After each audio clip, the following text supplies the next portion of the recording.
My name is Sora. I'm 28 years old, and I've been living in Seoul for 5 years now. But my story doesn't start here.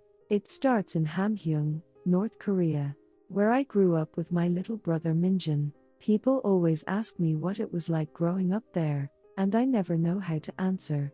Because for us, it was just life. We didn't know any different. My grandfather worked in China. He had connections with the foreign currency shops, the places where you could buy electronics, makeup things from Japan and China that most North Korean families could never afford. We were lucky. We had a television.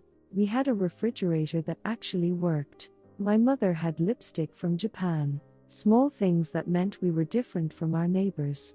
Because of this, my parents could afford to give us something rare: music education.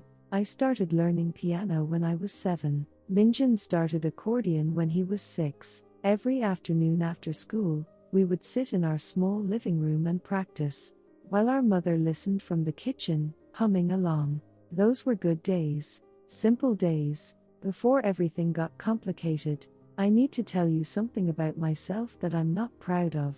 I was a terrible sister. No, that's not quite right. I was a strict sister, an angry sister, a sister who thought discipline and love were the same thing. Minjun was wild as a child. He'd skip his accordion practice to play soccer with his friends. He'd come home with dirty clothes and scraped knees, grinning like he'd had the best day of his life. And I'd be furious, not because he was having fun, but because I was terrified. Terrified that he wasn't preparing for the future, terrified that he'd fall behind. In North Korea, falling behind means disappearing, so I became his disciplinarian. Our parents worked constantly, my mother helping my grandfather's business, my father at his government job. Someone had to make sure Minjun stayed on track, and that someone was me. 15 years old and already playing the role of mother. I kept a fly swatter in the kitchen, one of those plastic ones with the long handle. When Minjun didn't practice, when he talked back, when he forgot his homework, I'd chase him around the apartment with it, the sound of his feet running, his voice pleading Nuna. No. I'll practice. I promise. And then the sharp crack of plastic against his legs. He'd cry, I'd feel guilty, but I'd tell myself it was necessary. The worst part. 5 minutes later, I'd go to his room with snacks. I'd sit on his bed and ruffle his hair and kiss his cheeks, telling him how much I loved him, how proud I was when he did well. And he'd look at me with these confused, hurt eyes, like he couldn't understand how the same person could hit him and hug him within minutes of each other. I couldn't understand it either, honestly, but that's how I showed love. With one hand, discipline, with the other hand, affection. I thought that's what parenting was, what protecting someone meant. He hated my affection. God, he hated it. When I'd try to kiss his cheek, he'd wipe it off dramatically and run away. When I'd hug him in public, he'd squirm and complain that his friends were watching, but I couldn't stop myself. He was so precious to me, my baby brother with his round face and innocent smile. I wanted to hold on to him forever, even as he kept trying to pull away. Looking back now, I see a scared teenage girl, trying to control the only thing in her life she thought she could control. But back then, I just thought I was doing my job. Being a good older sister meant being tough. It meant preparing him for a harsh world. Everything changed when Minjun turned 13. There was an incident, a fight. He came home one evening with his shirt torn, blood on his knuckles, a bruise forming under his left eye. My mother screamed when she saw him. I dropped the plate I was washing, but Minjun was smiling, actually smiling, like he'd just won something important. The story came out slowly. Some boys from another neighborhood had been bullying his friend, 12 of them against Minjun and his friend, and somehow, impossibly, Minjun had fought them off. All of them. He had this scar on his hand. You can still see it today, from where someone's teeth caught his knuckle. But he'd won. My mother wanted to punish him, lock him in his room, forbid him from seeing those friends. But I saw something different in Minjun's eyes that day. Pride, confidence. He'd discovered something about himself, that he was strong, that he could protect people, that he wasn't a little boy anymore. And I realized, standing there in our kitchen looking at my bleeding, smiling brother, that I'd lost something. Control, authority. He wasn't afraid of me anymore. The next time I threatened him with the fly swatter, he just looked at me, didn't run, didn't flinch, just looked at me with these steady eyes that said, "I'm not scared of you anymore, Nuna." I put the fly swatter away that day, never picked it up again, because what was the point? He'd outgrown me, outgrown my methods, and part of me was relieved, part of me was proud, but another part, the part that had defined myself as his protector, his disciplinarian, that part felt lost. Who was I if I wasn't the strict older sister? When Minjun was 15, he won first place in a regional accordion competition. It was a big deal. Competitors came from all over Hamheung, even some from Pyongyang, and my baby brother, the one I'd had to force to practice for years, stood on that stage and played beautifully, perfectly. The judges gave him the highest score. I cried watching him. Cried because I was proud, yes, but also because I realized all those years of strictness, all that discipline, had actually meant something. He was talented, genuinely talented, and maybe, just maybe, I'd helped him discover that. After the ceremony, we went out for noodles, a rare treat. Minjun couldn't stop smiling, couldn't stop looking at his trophy. And I felt this overwhelming rush of love for him, this need to give him something, promise him, something that would show him how proud I was. So I made a promise. I said, "Minjun, when you turn 18, I'm going to buy you the best motorcycle in Hamheung, the nicest one money can buy. Chrome details, powerful engine, everything." His eyes went so wide. He grabbed my hands across the table. "Really? You promise, Nuna? You really promise?" And I promised. Absolutely, completely promised. I can still see his face from that day. Pure joy, pure trust. He believed me completely. Why wouldn't he? I was his older sister. I'd never lied to him before. For the next year, he talked about that motorcycle constantly, what color he wanted, where he'd ride it, how jealous his friends would be. He practiced his accordion even more, thinking maybe if he got even better, I'd buy him the motorcycle sooner. I let him dream. I encouraged his dreams. Because I was dreaming too, dreaming of being the sister who could give her brother the world, the sister who could make all the strictness, all the hitting, all the tears, worth it with one grand gesture. I had no idea that I'd never get the chance to keep that promise, not in the way I'd imagined. In 2019, everything fell apart. My grandfather's business ran into problems, the kind of problems that, in North Korea, can destroy a whole family. The foreign currency shop connections dried up, money became tight, and suddenly, the comfortable life we'd always known felt precarious. I was 23 years old. Minjun was 16, and I made a decision that I knew would break his heart. But I convinced myself it was the only way. I decided to escape to South Korea. Alone. The plan was simple in theory, impossible in practice. I would go first, establish myself in South Korea, earn money, and then bring my mother and Minjun over safely. It would take time, maybe a year or two, but it was better than all of us trying to escape together and risking getting caught. I didn't tell Minjun the truth. I couldn't. He was too young, too trusting. If he knew, he might accidentally tell someone, or worse, he might try to stop me. So I lied to my baby brother. I told him I was going to China for business with my grandfather. 2 weeks, maybe a month. I promised I'd bring him back something nice. The morning I left, he hugged me at the door. He said, "Bring me back something cool, Nuna." And I said I would. Then I walked away, down the street, around the corner, and I didn't look back. Because if I'd looked back, I would have run back to him. And I couldn't. I had to save us, even if it meant leaving him behind. The journey was hell. China first, hiding in safe houses, paying bribes to people who might turn you in at any moment. Then Laos, traveling in the back of trucks with other defectors. Then Thailand, living in a detention center, while we waited for South Korean embassy approval. Every step of the way, I thought about Minjun, wondered if he was angry at me yet, wondered if he'd figured out I wasn't coming back. I arrived in South Korea in November 2019. They took me to Hamheung, the resettlement center where all North Korean defectors go.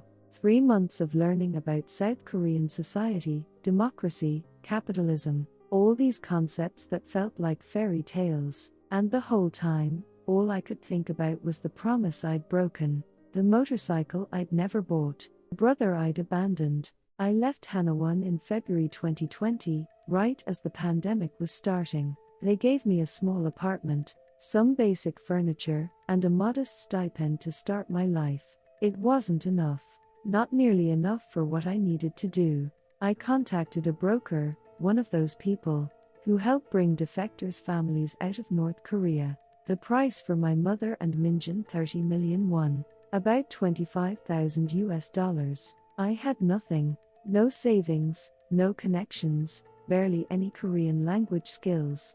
But I didn't care about the impossibility of it. I just started working. I got a job at a duty-free shop at Incheon Airport, minimum wage, standing for 8 hours a day, helping Chinese tourists buy cosmetics and luxury goods. The irony wasn't lost on me, selling the same kinds of foreign goods my grandfather used to trade. After my shift ended at 6 p.m., I'd take the subway to a fried chicken restaurant in Seoul and work until 2 a.m. Frying chicken, taking orders, cleaning grease off everything. 4 hours of sleep. 1 meal a day, usually leftover chicken from the restaurant. No new clothes, no entertainment, no life outside of work. My co-workers at the duty-free shop would invite me out for drinks, for dinner, for movies. I always said no. They thought I was antisocial. They didn't understand that every 10,000 won I spent was 10,000 won. I couldn't send to the broker. The debt piled up. The broker wanted money up front, deposits, payments, guarantees. I borrowed from loan sharks, from other North Korean defectors, from anyone who would lend to me. 30 million won. It seemed impossible, but month by month, the number grew. 10 million, 15 million, 20 million. My body started breaking down. My feet ached constantly from standing all day. My hands were covered in burns from the fryer. I lost weight until my coworkers started asking if I was sick. I wasn't sick. I was just trying to save my family. There were nights I'd come home at 3 a.m., collapse on my bed, and cry, until I had to get up for my morning shift. I'd think about Minjun, now 17, now 18, and wonder if he hated me, if he thought I'd forgotten about him, about the motorcycle, about everything, but I couldn't contact him. It was too dangerous. The broker said any communication could alert the authorities, could put him and my mother in danger. So I worked in silence, accumulated debt in silence, and prayed that when I finally brought them over, Minjun would understand, would forgive me. It took me 2 years, 2 years of hell, but in 2021, I finally had the money, all 30 million won, borrowed and earned, and scraped together through blood and sweat and tears. I gave it to the broker, and then I waited. The phone call came in September 2021. A Chinese number I didn't recognize. I almost didn't answer. I'd gotten scam calls before, but something made me pick up. The broker said, "They're in China. Safe. They'll be in South Korea in 3 weeks." I don't remember what happened after that. Think I dropped the phone. I think I cried for an hour straight. I think I called in sick to both jobs for the first time in 2 years, because I couldn't stop shaking. 3 weeks felt like 3 years. Every day I'd check my phone obsessively, terrified. I'd get a call saying something had gone wrong, that they'd been caught, that I'd gone through all of this for nothing. But they made it. October 2021, they arrived at Incheon Airport. I wasn't allowed to see them immediately. They had to go through processing, then Hana won. But I knew they were safe. On South Korean soil. Out of that nightmare. When they finally completed Hana won 2 months ago. And I could see them, I went to the center with flowers. Stupid, I know. Who brings flowers to a resettlement center? But I wanted to give them something beautiful. Something that said welcome home. Minjun walked out first, and I almost didn't recognize him. He'd grown so tall. His baby face had sharpened into a young man's face. He was 21 years old, 3 years older than when I'd last seen him. 3 years I'd missed. He saw me and just stopped. We stared at each other across the parking lot, and then he started walking toward me, faster and faster until he was running, and he crashed into me so hard we almost fell over. He hugged me so tight I couldn't breathe, and he was crying, ugly crying into my shoulder, saying I thought you were dead. I thought you forgot about us. I thought, and I was crying too, saying I'm sorry, I'm so sorry, I'm sorry about the motorcycle, I'm sorry I left, I'm sorry. And then he pulled back, and he said, who cares about the motorcycle? You brought us here, you saved us. That's when I knew, he'd grown up. Somewhere in those 3 years, my wild little brother had become a man who understood sacrifice, who understood that some promises get broken, so that bigger promises can be kept. Now we live together in a small apartment in Seoul. Me, Minjun, and our mother. It's cramped, 1 bedroom that my mother and I share, and Minjun sleeps on a mattress in the living room, but it's ours, and we're together. I'm still working both jobs, still paying off that 30 million won debt. It'll take me another 2 years at least, maybe 3, but I don't mind anymore, because when I come home at night, exhausted and smelling like fried chicken, Minjun is there. He's usually at the small table in our living room, studying for his GED equivalency exam. He wants to go to college eventually, study business, maybe. Our mother is usually in the kitchen, cooking something that smells like home. Minjun got a job at a convenience store. He's still learning. Last week, he accidentally charged someone 100,000 won instead of 10,000 won. His boss was angry, but Minjun just apologized, and worked extra hours to make up for it. He's adapting. Slowly but surely, he's becoming South Korean while still staying himself. Every payday, he tries to give me most of his money, to help with the debt. And every payday, I push it back at him, telling him to save it for himself. We argue about this constantly. He's stubborn, I'm stubborn. We're siblings, after all. Last week was my birthday. I came home from work, expecting nothing. Birthdays feel trivial when you're drowning in debt. But Minjun was waiting for me with a small wrapped box. Inside was a necklace. Nothing expensive, probably from a street vendor, but it was beautiful. He said, I know it's not a motorcycle, but I wanted to give you something, to show you that I remember, that I appreciate everything. I cried. Again. I seem to cry a lot these days. Happy tears now, mostly. And then, because some things never change, I kissed his cheek. He wiped it off and groaned, Nuna, I'm 21 years old. But he was smiling. That same smile from when he was a little boy. Grudgingly accepting his annoying older sister's love. People ask me if I regret how I raised him. The strictness, the fly swatter, all of that. And honestly, I don't know. Maybe I was too harsh. Maybe I damaged him in ways I don't understand yet. But I also know that the discipline I gave him, the work ethic I forced into him, helped him survive, helped him adapt to this new life. Or maybe I'm just justifying my past mistakes. Maybe that's what we all do. Ourselves stories about why we hurt the people we love. What I do know is this: we're here. We're safe. We're free. Minjun will never have to worry about his accordion practice, attracting the wrong kind of attention. He'll never have to watch his words or hide his thoughts. He can dream about college, about the future, about things bigger than survival. And maybe someday, when the debt is paid, and we've saved enough money, I'll buy him that motorcycle. We'll ride it together through the streets of Seoul. feeling the wind, going nowhere in particular, just riding because we can, because we're free. That's the promise I'm keeping now. Not the 18-year-old motorcycle promise, but something bigger. The promise that we'll build a life here, together, as family. Some promises take longer than you think. Some promises look different than you imagined. If you love someone enough, you keep them. One way or another, you keep them.